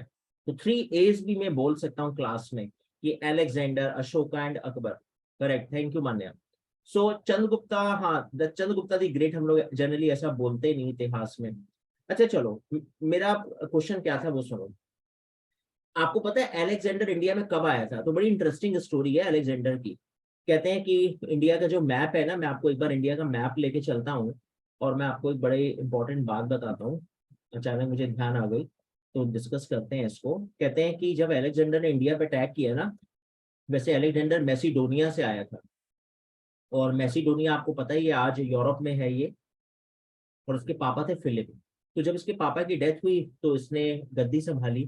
कुछ राइटर्स कहते हैं कि इसने अपने डैडी को जान से मारा और गद्दी छीन ली, क्योंकि इसके पापा दूसरे बेटे को बनाना चाहते थे, मतलब इसके फादर की 2 वाइफ थी, तो ये दूसरे वाइफ के बेटे को बनाना चाहते थे। खैर अलेक्जेंडर ने टेक ओवर किया अपने पापा की डेथ के बाद, और कहते हैं कि उसका ड्रीम था, जैसे आपका ड्रीम है कि हम CUET का एग्जाम निकाले, ड्रीम ड्रीम की बात है, इसका ड्रीम था पूरे वर्ल्ड को कॉन्कर करूं, पूरे वर्ल्ड को जीतूं और मैं वर्ल्ड कॉन्करर कहलाऊं। तो कहते हैं कि इसने और इंडिया को स्पेशली जीतू, क्योंकि इंडिया में बड़ा पैसा था, गोल्डन बर्ड इंडिया को बोलते थे, हमारा कॉटन और सिल्क धूम मचाता था, मसाले, तो खूब यूरोप से इन्वेस्टर्स हमारे यहाँ आते थे और पैसा उड़ेलते थे, तो सोना चांदी हमारे यहाँ जो भर गया उसका पूरा रीजन था हमारे मसाले और हमारा कॉटन और हमारा सिल्क भी अच्छा था, चाइना के बाद सिल्क वैरायटी हमारी अच्छी थी। तो पता है क्या हुआ, इंडिया को जीतने से पहले आपको ईरान को जीतना था, इसने ईरान को कॉन्कर किया, फिर ये हिंदुस्तान आया। तो कहते हैं कि जब इंडिया आया तो ये जो इंडस रिवर आप देख रहे हो ना, इंडस रिवर, अगर आपको, मैं ज्योग्राफी भी पढ़ाऊंगा आपको बताऊंगा, इंडस रिवर और इसके साथ एक रिवर थी झेलम, और इन दोनों के बीच में एक रूलर था आम्भीक, आम्भीक करके एक रूलर था। तो अलेक्जेंडर ने आम्भीक को आने से पहले एक चिट्ठी लिखी कि my dear Ambhik, no need to explain myself, my name is Alexander, I think you know, आप जानते होगे, because I already conquer Persia, Iran, now I am willing to attack on India, so please tell me, should I attack on you और you are going to surrender before me. So Ambhik ने जब चिट्ठी पढ़ी, तो letter जब उसने read किया, तो वो अलेक्जेंडर को जानता था पहले भी कि ये कॉन्करर और इंडिया पे अटैक करने वाला है। अम्भीक ने रिप्लाई कर दिया कि sorry sir, I am fully agree with your bravery, I fully agree, I am fully know about your bravery and I am going to surrender before you, और सर ये आप ही का घर है और आप आए, most welcome, I am not interested to fight with you. तो अलेक्जेंडर बड़ा इंप्रेस हुआ कि यार बताओ, देखो मेरी कितनी वाह वाह हर जगह, यहाँ पहुंच गई मेरी पॉपुलैरिटी। तो अलेक्जेंडर ने आम्भी को टेक ओवर कर लिया बिना लड़ाई के। उसके बाद झेलम से चिनाव के बीच में एक रूलर था पोरस, और ये आम्भीक से 1/3 था। तो कहते हैं कि अभिनंदन, एक लेट मी कंप्लीट, फिर मैं आपका आंसर लेता हूँ, क्वेश्चन लेता हूँ। फिर कहते हैं कि इसने पोरस के पास रिप्लाई भेजा कि I want to attack on you and Ambhik your neighbouring country already surrender before me and no need to explain myself, I am Alexander the great. Porus ने रिप्लाई लिखा कि डियर अलेक्जेंडर, पहली बात तो मैं आपको जानता नहीं आप हो कौन, दूसरी बात अपने मियाँ मिट्ठू बनने की कोई जरूरत है नहीं, जिसने आपके सामने सरेंडर किया वो 3 बार मेरे से भी पिट चुका है, वो ऑलरेडी मेरे पास भी 3 बार सरेंडर कर चुका है। और तीसरी बात कि पोरस किसी के सामने सरेंडर नहीं करता, वो गला काटना बेहतर समझेगा रादर देन उसको डाउन करना। So please come, I am ready to face your attack. Alexander की ईगो हर्ट हो गई और अलेक्जेंडर ने पोरस पे अटैक कर दिया। और मजेदार बात, पोरस ने अलेक्जेंडर को ऑलमोस्ट डिफीट कर दिया। अलेक्जेंडर को लगा यार मैं तो हार जाऊंगा। तो कहते हैं कि हिस्टोरियंस बताते हैं कि रात 2 बजे इसने अचानक पोरस पे अटैक कर दिया, वैसे रूल के अगेंस्ट था, और पोरस को अरेस्ट कर लिया उसके महल में घुसकर। तो पोरस को अरेस्ट करके उसकी गद्दी पे बैठा और पोरस को बुलाया उसने उसी के पैलेस में, और उसने बोला हाँ भाई पोरस बताओ क्या करें आपके साथ। तो पोरस ने कहा सर ये तो चीटिंग है। तो उसने कहा चीटिंग वीटिंग कुछ नहीं होती, जल्दी बताओ क्या करना है, सर उड़ा दें आपका, धड़ से अलग कर दें, मार दें आपको जान से। पोरस ने कहा ठीक है सर, फिर वही करो जो एक राजा दूसरे राजा के साथ करता है। तो अलेक्जेंडर को लगा यार कितना ब्रेव है, मेरे सामने खड़ा होके आंख से आंख मिला के मेरे से बात कर रहा है, अगर मैं चाहूं तो अभी मैं विद इन सेकेंड इसको जान से मार दूं। तो Alexander was highly impressed and he shook hand with Porus and he returned all his kingdom to Porus. And फिर अलेक्जेंडर ने हिंदुस्तान को व्यास रिवर तक कॉन्कर किया, लेकिन इसकी सेना थक गई और ये वापस चला गया। और रास्ते में इसको मलेरिया हुआ और इसकी डेथ हो गई। तो जब वैद्य ने इसका इलाज करा ना, बेबीलोन में पहुंचकर इसको फीवर आ गया, तो जब इलाज करा तो पता लगा कि इंडिया के एक मच्छर ने इसको काटा और इसको मलेरिया हो गया। तो जब मैंने ये स्टोरी पढ़ी ना, तो मैं बड़ा हंसा। तो मैं इसलिए हंसा कि मुझे लगा यार बताओ कि पूरा इंडिया इसने कॉन्कर कर लिया ऑलमोस्ट व्यास रिवर तक, और एक रूलर इसको हरा नहीं पाया, छल से कपट से जैसे भी जीता हो चलो, लेकिन हमारे एक मच्छर ने इसको हरा दिया। और only because of India's mosquito Alexander की डेथ हो गई। पता है आपको, बेबीलोन में डेथ हो गई, वो मैसिडोनिया पहुंच भी नहीं पाया। तो ये स्टोरी मैंने आपको पता है कब की डिस्कस करी है, 326 बीसी की बात है। और कहते हैं कि 323 बीसी में इसकी डेथ हो गई थी, इसकी अलेक्जेंडर की। और फिर उसके बाद अलेक्जेंडर के चैप्टर के बाद फिर चंद्रगुप्त मौर्यन डायनेस्टी, अशोका वशोका ये सब आए। तो वही मुझे मलेरिया वाला टॉपिक सुन के ध्यान आया, तो मुझे लगा मैं आपके साथ डिस्कस करूं, क्योंकि एक क्वेश्चन आया था कि कौन सा एक great ruler died only because of the malaria, और उसका आंसर था अलेक्जेंडर द ग्रेट। तो मलेरिया हमारे यहाँ पे शुरू से एक बहुत बड़ी डिजीज है। एंड लेकिन एक सर्वे है कि आज सबसे ज्यादा बच्चों की जो डेथ होती है ना, आपको आइडिया है किससे डेथ होती है? कुछ आइडिया हो किसी को, किस बीमारी से आज हिंदुस्तान के सबसे ज्यादा बच्चे बीमार पड़ते हैं और उनकी डेथ होती है? कोई बता सकता है इसका आंसर? फिर अभिनंदन मैं भी आपके पास आता हूँ, आपसे पूछता हूँ, आप कुछ पूछ रहे थे शायद, बिकॉज यू रेज हैंड। नहीं, इसका आंसर पोलियो तो अब गायब है तनिषा, क्षितिज, पोलियो तो अब हमारे यहाँ बीमारी ही नहीं है, ऑलरेडी वी कॉन्कर्ड पोलियो। इसका आंसर है no chicken pox, no measles, इसका आंसर है निमोनिया। इंडिया में 0 से लेके 5 साल तक के बच्चों की मैक्सिमम डेथ होती है बिकॉज ऑफ निमोनिया, जिसको हम आज, निमोनिया की स्पेलिंग वैसे पी से शुरू होती है। सो जो है वो काफी भयंकर डिजीज है, वेरी फॉर्मिडेबल डिजीज। ओके, खैर हम अपने नेक्स्ट पॉइंट पर आते हैं, लेकिन अभिनंदन आप कुछ पूछना चाह रहे थे, कुछ आपने हैंड रेज करा था। Yes please.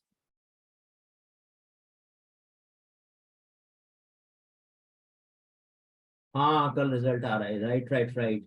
सो खैर I think no need to worry because you all are very brilliant student, तो ये तो हो ही जाएगा क्लियर। ये तो खैर कोई बहुत बड़ी बात नहीं है कि रिजल्ट में क्या होगा। मेरे ख्याल से आप सबके पेपर एग्जाम्स अच्छे ही होंगे। अच्छा, नहीं आ रहा कल रिजल्ट? ओके ओके भूमि, ओके कल नहीं आएगा, अभी टाइम है। अच्छा, क्योंकि अभी आज क्या 10th है ना, और कल तो अभी 11th मई है। हाँ मेरे ख्याल से आप सही कह रहे हो, अभी कल तो नहीं, 11th मई को नहीं है। मैंने सुना था वैसे पहले कि शायद 11 था। हाँ बिल्कुल बिल्कुल, वो आप सही कह रहे हो, मैंने भी शायद वो ट्वीट ही देखा होगा। तो अच्छा, अगर वो डिक्लेयर हुआ है कि वो फेक था तो फिर सही है, क्योंकि मेरे को तो पहले यही पता था कि 3rd वीक, तो मुझे आइडिया था कि 16 और 20 के बीच में, लेकिन अभी वो शायद मैंने कहीं न्यूज सुनी, तो वो मुझे लगा कि अभिनंदन सही कह रहा है। अच्छा ऐसा है क्या? चलो कोई बात नहीं, कल डिक्लेयर हो जाए, लेकिन कोई बात नहीं। बिल्कुल। अब भूमि का कहना सर आराम से आए, इतनी टेंशन इतनी जल्दी भी क्या है, थोड़ा और दिन सुख से जी ले। खैर यार, तुम लोग का तो रिजल्ट अच्छा आएगा, उसमें तुम लोग को क्या टेंशन है। चलो अच्छा, खैर ठीक है, डन है जी, आगे बढ़ते हैं। तो घाना ने मलेरिया की वैक्सीन को डिस्कवर किया। अब हम जल्दी से इसको फिनिश करते हैं so that I can ask some questions. तो जल्दी जल्दी जल्दी आते हैं हम अपने दूसरे पॉइंट्स पर। वेल ठीक है, ज्वाइंट मिलिट्री एक्सरसाइज है, एक कवच, कोई इंपॉर्टेंट नहीं है। ये पहली वुमेन, फीमेल जो है वो एम्पायर बनेगी आईसीसी मेंस T20 में, छोड़ सकते हैं, इंपॉर्टेंट नहीं है आपके लिए। एंड करेक्ट करेक्ट करेक्ट, इसमें भी इंपॉर्टेंट डेज नहीं है। आगे बढ़ते हैं आगे बढ़ते हैं, करेक्ट करेक्ट करेक्ट। हाँ, ये मैं आपके साथ जरा डिस्कस कर लेता हूँ जल्दी से, मुझे ये पॉइंट आपको बताना है। देखो आप मुझे पहले जल्दी से मुझे इतना बता दो, मैं निखिल से पूछ लेता हूँ, निखिल ने अगर क्लासेस अटेंड करी हो, ईशु भारद्वाज या जीतू ने, भूमि खन्ना, दर्पित इकजोत ने। मैंने आपको नवरत्ना, महारत्ना और मिनी रत्ना कंपनीज बताई थी ना। तो मेरा पर्पस ये नहीं है कि ये कंपनी मिनी रत्ना में आ गई, छोड़ सकते हैं, कोई इंपॉर्टेंट नहीं है। मेरा तो बस इतना बताना था आपको कि मिनी रत्ना कंपनीज की ना 2 कैटेगरीज होती हैं। Category number 1 mini Ratna category 1, mini Ratna category 3rd। देखो आप समझ लो, ये गवर्नमेंट कंपनीज है। मैं थोड़ा एक बार कॉन्सेप्ट बता देता हूँ। रत्ना, आप, मैंने मिनी रत्ना आपके साथ डिस्कस करा था जब मैंने वो अकबर बीरबल की आम वाली स्टोरी, मैंगो वाली स्टोरी आपको बताई थी, है ना, रत्न, नवरत्न, महारत्न। भूमि को ने यस करा है, भूमि एग्री कर रही है मेरी बात से। तो क्या होता है, जैसे कोई गवर्नमेंट कंपनी अगर वो अच्छी परफॉर्मेंस दे दी है, ध्यान से सुनो, एक government company PSU, public sector undertaking, doing very good performance, giving very good performance, तो उसको टैग मिलता है मिनी रत्ना, यानी ये हमारी मिनी रत्ना नंबर 1। अगर अच्छी परफॉर्मेंस दोगे तो आपको जंप करके भेज देंगे मिनी रत्ना 2 कैटेगरी में, और अच्छा आप परफॉर्मेंस दी तो आप बन जाओगे क्या, नवरत्ना, नवरत्ना कंपनी, करेक्ट। और अगर आप और अच्छी परफॉर्मेंस आपने करी तो आप बन जाओगे क्या, महारत्ना। तो अब आप समझ गए ना, ये 4 कैटेगरीज है, अच्छी परफॉर्मेंस मिनी रत्ना 1, और अच्छी performance good performance mini Ratna 2, then आपका अपग्रेडेशन हो जाएगा नवरत्ना, देन अपग्रेडेशन महारत्ना। तो खैर बस मुझे इतना ही बताना था आपको। तो नवरत्ना 1 कैटेगरी में 63 हो गई इसके आने से, और मिनी रत्ना 1 कैटेगरी में, और मिनी रत्ना सेकंड में 12 कंपनीज हैं, और नवरत्ना और महारत्ना में भी मैंने आपके साथ डिस्कस करी थी, ऑलमोस्ट 12 है। ये सब गवर्नमेंट कंपनीज हैं, बस इतनी सी बात है, ठीक है। चलो खैर आगे चलते हैं। उसके बाद पंचायत को लेकर एक न्यूज आई थी, वो हमारे लिए इंपॉर्टेंट नहीं है, लेकिन मुझे आपको ये बताना था कि हिंदुस्तान में पहली बार पंचायत के इलेक्शन राजस्थान में हुए थे, ये बताना है आपको। 2 अक्टूबर 1959 में हिंदुस्तान का पहला स्टेट जहां पे पंचायत के इलेक्शन हुए, राजस्थान। लेकिन अब मेरा एक क्वेश्चन है आपसे, आप मेरे को बताओगे कि पंचायत कॉन्स्टिट्यूशन के किस आर्टिकल में मेंशन है। अगर मैं आपको ऑप्शन दे दूं, ध्यान से सुन लो ऑप्शन, मैं आपको ऑप्शन दे रहा हूं अबिल एंड विदिता बजाज से स्पेशली मेरा क्वेश्चन है, और अभिनंदन से।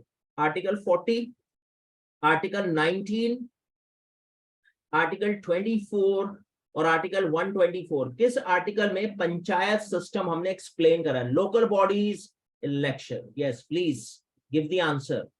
सो इकजोत ने आंसर दिया है 24, भूमि गुप्ता ने बोला 19, ओके लेट मी चेक। यूएससीएसएस तनु चौधरी ने आंसर दिया है 40, ठीक है। लव्या, लक्ष्य सहगल, एनी आइडिया, अभिनंदन। लव्या ने 24 बोला, ठीक है। विदिता बजाज ने 40 बोला, ठीक है। मैं आपको बता देता हूं, देखो ध्यान से सुनो, ये चारों के चारों आर्टिकल बड़े इंपॉर्टेंट है। 124 अगर आप में से कोई बोलना चाह रहा है तो बिल्कुल मत बोलना, ये सुप्रीम कोर्ट है, सुप्रीम कोर्ट मेंशन है 124, राइट। 24 अगर आपको पता हो तो ये है चाइल्ड लेबर, चाइल्ड लेबर इसमें मेंशन है। हमने कॉन्स्टिट्यूशन की क्लास में डिस्कस किया था चाइल्ड लेबर, वो बिलो 14 ईयर एज, राइट, शायद 14 ईयर एज था, हमने डिस्कस किया था। और 19 में अगर आपको याद हो तो हमने डिस्कस किया था राइट टू स्पीच, है ना, बोलने की स्वतंत्रता, राइट टू स्पीच है आपके पास, राइट टू स्पीच। और पंचायत है आर्टिकल 40 में, डीपीएसपी में आता है, directive principle of state policies. तो 40 में है पंचायत, हिंदुस्तान का पहला panchayat election Rajasthan Nagaur, that is the point I want to discuss. And yes आगे चलते हैं, नेक्स्ट पर आते हैं। फिर उसके बाद एक बड़ी फेमस जोग्राफिकल इंडिकेशन, देखो कितने चीजों को जोग्राफिकल इंडिकेशन मिल रहा है। ये बेस्ट क्वालिटी के अंगूर है, अब देख लो अंगूर देख के तो मन कर रहा है कि इनको तोड़ के आदमी खा ले। और ये अम्मा जी जो हैं ये तोड़ रही हैं इनको डाली से।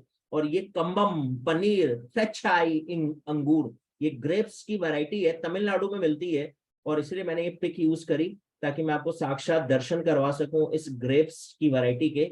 बड़े रसदार, बड़े रसीले, और पूरी तरह से मतलब जिसे कहते हैं कि धूम मचाते हैं, साउथ इंडिया में काफी बिकते हैं ग्रेप्स। तो एक अलग तरह की वैरायटी है, तमिलनाडु में मिलते हैं ये, और इसको अभी जोग्राफिकल इंडिकेशन का टैग मिला। तो एटलीस्ट आप इतना याद रखोगे कि Cumbum valley, western Ghat Tamil Nadu, grape city of south India बोलते हैं इसको, कम्बम वैली को। कहां पर है कम्बम वैली? तमिलनाडु में, करेक्ट। तो ये अंगूर ग्रेप्स बहुत फेमस है। चलो ठीक है आगे चलते हैं, नेक्स्ट पर आते हैं। एंड उसके बाद जो मेरा इंपॉर्टेंट क्वेश्चन है आपसे, वो क्वेश्चन मुझे पूछना है यस यस यस, ट्रिब्यूनल्स ले लेते हैं, उसके बाद मेरे ख्याल से logistics, two, right right right, ठीक है। बस अब 3 हमारी लास्ट 3 न्यूज, फिर मैं आपसे पूछूंगा एमसीक्यूज। आप मेरे ख्याल से रेडी हो चुके होंगे एमसीक्यूज के आंसर देने के लिए। मैं जल्दी से अपनी 3 लास्ट न्यूज को फिनिश करता हूं। तो सबसे पहले मैं आपको बता दूं ग्रीन ट्रिब्यूनल्स। तो मेरा पर्पस आपके साथ डिस्कस करना था ट्रिब्यूनल्स क्या होते हैं। पहले आप मेरे को ये बताओ, आप लोगों को कुछ आइडिया है कि सुप्रीम कोर्ट में, आपने बॉलीवुड की कई सारी मूवीज देखी होगी, सुप्रीम कोर्ट में आपको आइडिया होगा कि कितने केसेस पेंडिंग है। वैसे सुप्रीम कोर्ट में टोटल कितने जजेस की टीम है? मनस्वी, मान्या, निखिल, लव्य, कुमुद, कितने जजेस हैं सुप्रीम कोर्ट में? Any idea? एक सीजीआई होता है ना, चीफ जस्टिस, वो DY चंद्रचूड़ हम डिस्कस कर चुके हैं। DY चंद्रचूड़ के साथ और कौन कौन है, कितने जजेस की टीम है?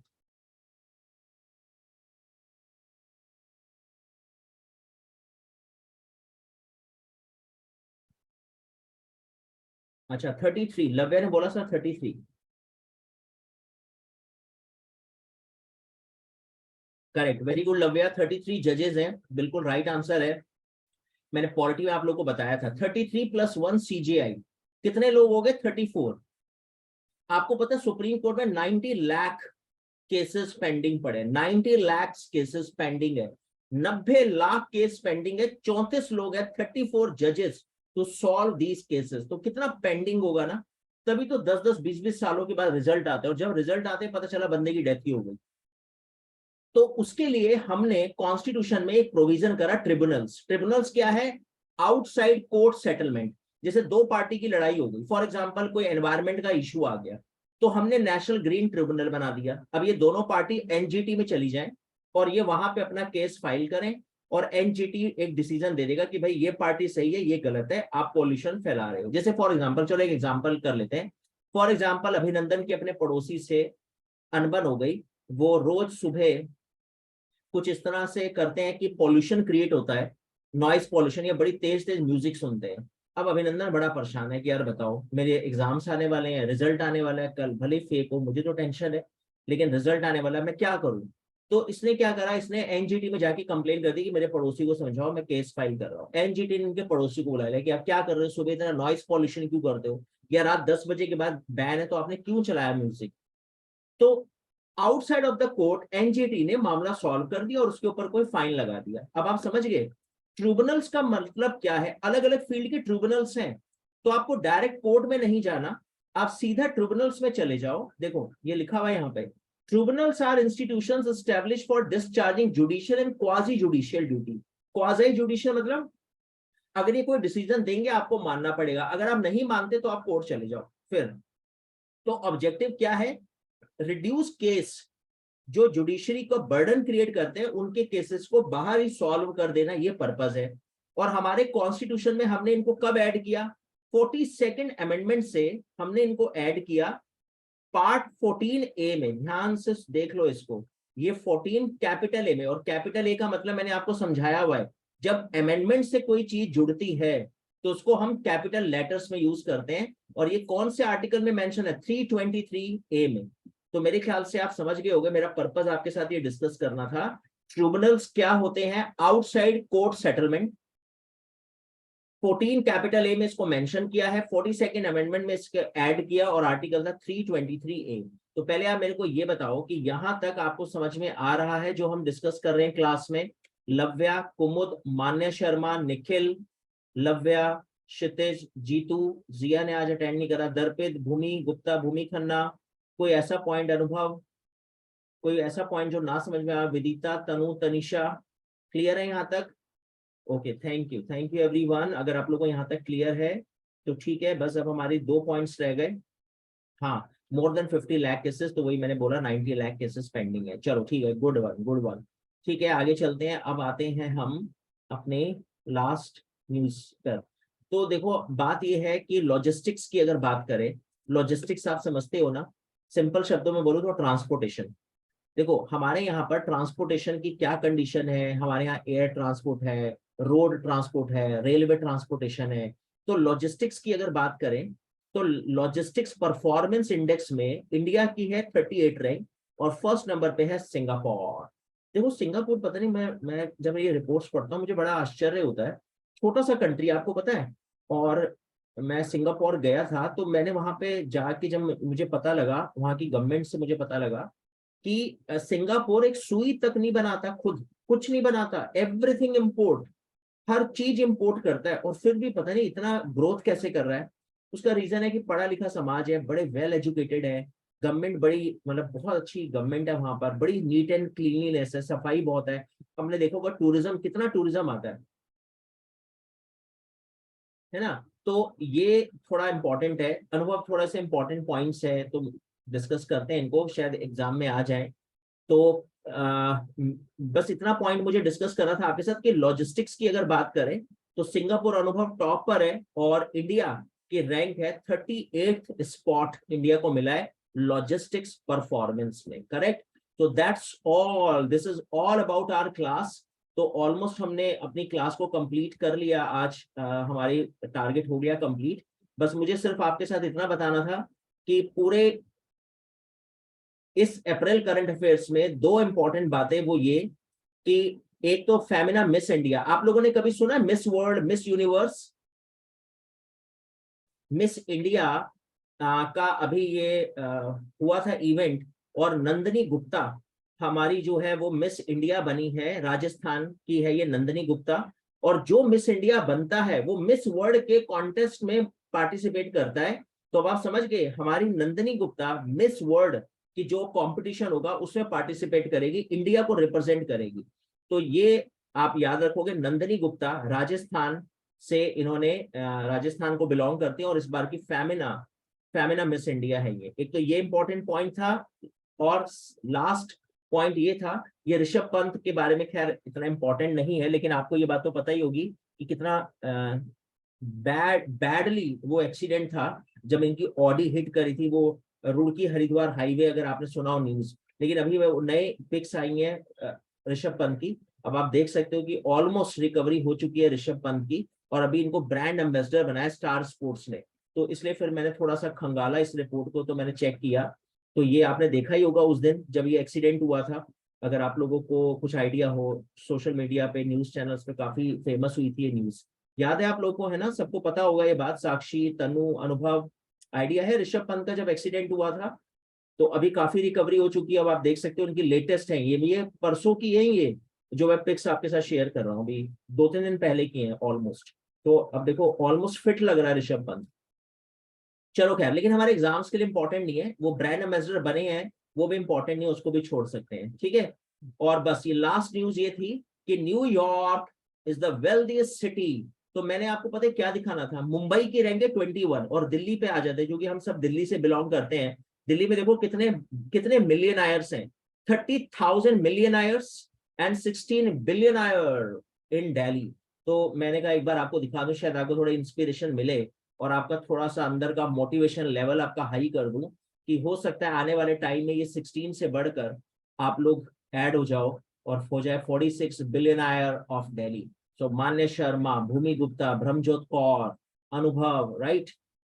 तो आप सब, हो सकता है, मेरी बेस्ट विशेष है आप सबके साथ कि आने वाले टाइम में आप बिलियनायर बनो, और दिल्ली से आपकी भी कभी ऐसे लिस्ट बने कि ये वो स्टूडेंट्स हैं जो बिलियनायर बन चुके हैं दिल्ली के, राइट। तो लेकिन न्यूयॉर्क ने अभी बाजी मारी है पूरे वर्ल्ड में। चलो students, thank you very much. April current affairs यहाँ पे फिनिश होता है, अब मैं स्टार्ट कर रहा हूँ एमसीक्यूज। और मेरे ख्याल से हम लोगों ने 4 क्वेश्चंस लास्ट क्लास में डिस्कस कर लिए थे आपके साथ। अब मैं क्वेश्चन नंबर 5 पर आ रहा हूँ। मेरे ख्याल से ये लास्ट क्वेश्चन था, अर्थ डे जो मैंने आपको बताया था 22 April. So please be fast and give the answer fast. So I am asking almost 6 questions, मैं भी 6 क्वेश्चन पूछूंगा आपसे, और देखते हैं कौन करता है स्कोर 6 आउट ऑफ 6।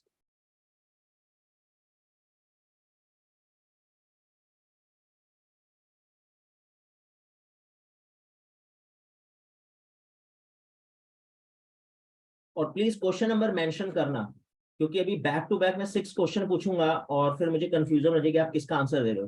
तो well started student started to give the answer. 5 है, क्वेश्चन नंबर 5 है, तो प्लीज क्वेश्चन नंबर 5 लिखो। 6, 5, 4 मत लिखो, 4 नहीं 5th है, और आई थिंक ऑलमोस्ट आप लोग ई आंसर दे रहे हो, ठीक है। मैं चेक कर लेता हूँ, देखते हैं कि आप लोगों ने क्या आंसर दिया है, सही है या गलत है आप लोग। So Indian wild life protection act 1982 wrong है, 1972 है, हमने अपनी क्लास में आज डिस्कस किया, करेक्ट है, तो रॉन्ग है। टाइगर रिजर्व 75, नो, मेरे ख्याल से 53 है, हमने अब 53 या 54, हमने वो यूपी का रानीपुर डिस्कस किया था, तो ये भी रॉन्ग हो गया, करेक्ट। एंड मेरे ख्याल से Naga Arjun is the smallest, no, wrong wrong wrong. Largest औरंग Assam, no, wrong wrong wrong, ये इंटरचेंज हो गए, तो मेरे ख्याल से सभी स्टेटमेंट रॉन्ग है। तो कौन करेक्ट है? नन, कोई करेक्ट नहीं है। Late me clap, very good, very good, very good. Question number 5 option E, good one. Question number 6 पर आते हैं, बिल्कुल राइट आंसर है आप सभी का। सो मेरे ख्याल से लव्या ने और लक्ष्य ने आंसर नहीं दिया। So please come to question number 6 fast.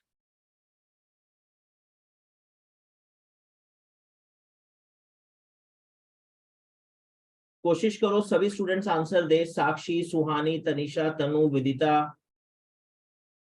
मनस्वी, लव्या, भूमि, दर्पित, जीतू, अबिल। अबिल आप आंसर नहीं दे रहे हो, not giving the answer. So student started to give the answer. Anubhav ने सी बोला है, बट लव्या ने बोला है बी, विदिता ने बी, तनु चौधरी ने बोला है बी। अच्छा, और कुछ स्टूडेंट्स सी, शायद मैंने भी देखा है कुछ स्टूडेंट ने सी भी लिखा है, बट भूमि गुप्ता, मनस्वी, निखिल, निखिल ने सी बोला। अच्छा, निखिल एग्री नहीं कर रहा समाज के साथ, बिल्कुल नहीं खड़े हैं ये निखिल, और ये दिखाएंगे अभी समाज को कि मैं सही और बाकी सब रॉन्ग। देखते हैं, चेक करते हैं कौन सही कौन गलत।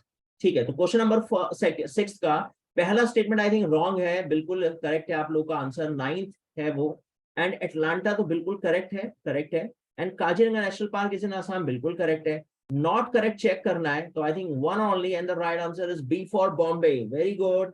आई थिंक सुहानी बत्रा को क्लियर हो गया होगा कि इसका आंसर सी नहीं, बी फॉर बॉम्बे होगा। Very good students, very good. Now come to question number 7। Yes, please, fast.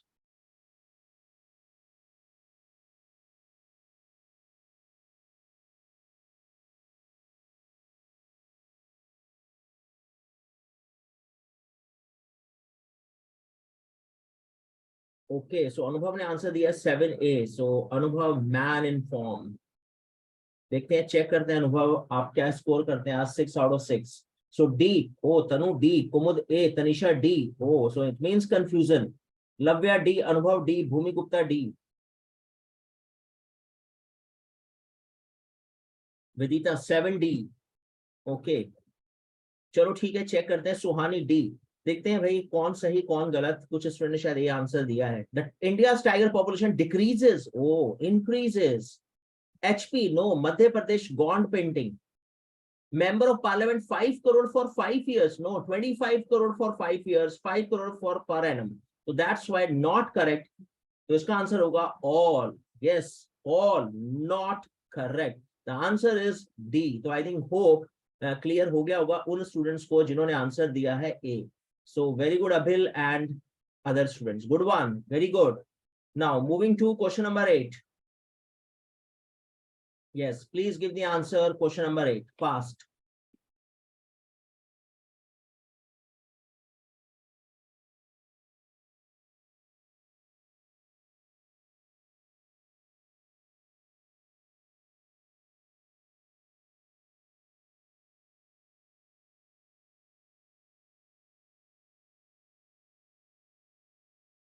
Okay, सो अनुभव ने लगाया है डबल क्वेश्चन मार्क।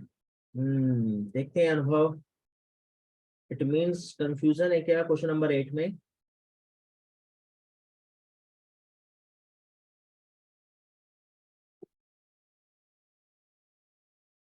अच्छा, ये बी और डी मेरे ख्याल से दो ऑप्शन सेम हो गए। Yes yes correct. तो इसको ना हम लोग कर लेते हैं, इसको ओनली डी को ना आप ओनली 3 कर लेना, आप इसको ओनली 3 मान लो। मैं इसको यहाँ से वो कर देता हूँ, इसलिए अगर सॉरी, इसको हम ओनली 3 कर लेते हैं, राइट। अब इसको आप ऐसे मान के चलो, चलो ठीक है। Now please give the answer. So only 3 में डी ऑप्शन है क्या? ओके ठीक है, अबिल चेक करते हैं, आप सी बोल रहे हो एंड लव्या ने तो ए बोला है। मनस्वी सूद ने आंसर क्या दिया है, देखते हैं जी, देखते हैं। अभी कोई आंसर नहीं आया, तो स्टूडेंट्स को थोड़ा कंफ्यूजन हो रहा है मुझे लग रहा है। ओके, मनस्वी ने आंसर दिया है ए। ठीक है, तो चलो चेक करते हैं फिर। भूमि गुप्ता ने डी बोला है। चेक करते हैं, चेक करते हैं, देखते हैं आपने कितना सिंसियरली इसको रीड करा है। थोड़ा मैंने जानबूझ के लेंदी क्वेश्चन दिया ताकि मैं देखूं कि आप कितना सिंसियरली इसको रीड कर पाते हो। चलो ठीक है, मैं आंसर दे रहा हूं इसका। Well, tribunals are institutions established for discharging judicial and quasi judicial duties. Correct है जी, बिल्कुल। And the objective may be to reduce cases. Correct है जी, बिल्कुल करेक्ट है। एंड बट यहाँ पे गड़बड़ है, देखो 42nd अमेंडमेंट से ऐड हुआ, not part 16, it was 14A, that's why wrong. देखो यहाँ पे गड़बड़ हो गई ना, ये 16A बोल रहा है, और जबकि मैंने बोला था 14A में इसको ऐड करा है हमने कॉन्स्टिट्यूशन के आर्टिकल में और कॉन्स्टिट्यूशन के पार्ट में, तो इसलिए रॉन्ग हो गया। एंड 323 में बिल्कुल करेक्ट है, so are correct, right answer is A 1 to 4। सो देखते हैं किस होनहार स्टूडेंट ने आंसर दिया ए, और Bhumi Gupta, one and only Bhumi Gupta, the right answer. And Manasvi Sood, okay very good Manasvi, and Bhumi I think, and Lavya also, very good. तो let me clap for Lavya, Manasvi and Bhumi Gupta. बस यही होता है, कहाँ पे आप बाजी मार गए, जहां समाज गलत है और आप ठीक हो गए, बस you are the winner and you are the champion material, correct है, very good। Now come to question number 9, second last question। so question number 8 का right option था A, I think hope आप सबको समझ में आ गया होगा। Now come to question number 9।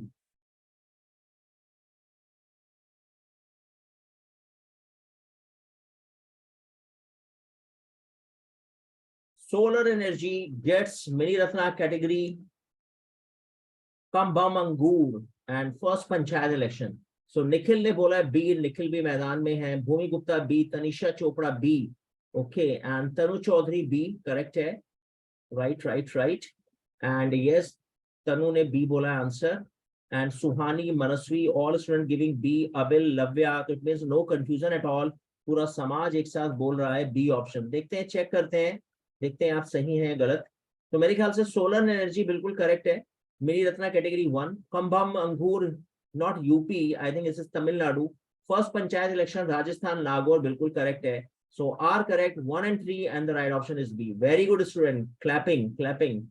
last question of today's class, yes।